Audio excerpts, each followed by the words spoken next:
योग की उत्पत्ति का स्रोत। योग की उत्पत्ति प्राचीन भारत में हुई थी।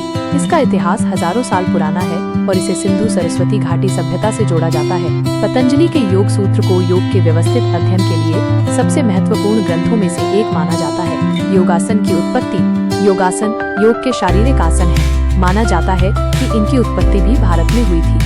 समय के साथ विभिन्न ऋषियों और योगियों ने विभिन्न आसनों का विकास किया। मुख्य स्रोत। योग और योगासनों के मुख्य स्रोत प्राचीन भारतीय ग्रंथ हैं, जिनमें शामिल है वेद, विशेष रूप से ऋग्वेद, जिसमें योग का पहला उल्लेख मिलता है। उपनिषद, इनमें योग के दार्शनिक पहलुओं पर चर्चा की गई है। योग सूत्र पतंजलि द्वारा संकलित यह योग का एक व्यवस्थित अध्ययन है।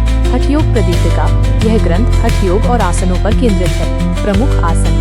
कुछ प्रमुख योगासन हैं। ताड़ासन, पर्वत मुद्रा, वृक्षासन, वृक्ष मुद्रा, त्रिकोणासन, त्रिकोण मुद्रा, भुजंगासन, कोबरा मुद्रा, धनुरासन, धनुष मुद्रा, शीर्षासन, शीर्ष मुद्रा, सर्वांगासन, सर्वांग मुद्रा, शवासन, शव मुद्रा। करने का ढंग। प्रत्येक आसन को करने का एक विशिष्ट ढंग होता है, जिसमें शरीर को एक विशेष स्थिति में लाना और कुछ समय तक उसी स्थिति में बने रहना शामिल है। आसनों को करते समय सांसों पर ध्यान देना महत्वपूर्ण है। करने का समय। योग करने के लिए सबसे अच्छा समय सुबह खाली पेट होता है। हालांकि इसे दिन में किसी भी समय किया जा सकता है। भोजन के बाद कम से कम 2 घंटे का अंतराल होना चाहिए। देश दुनिया में लोकप्रियता।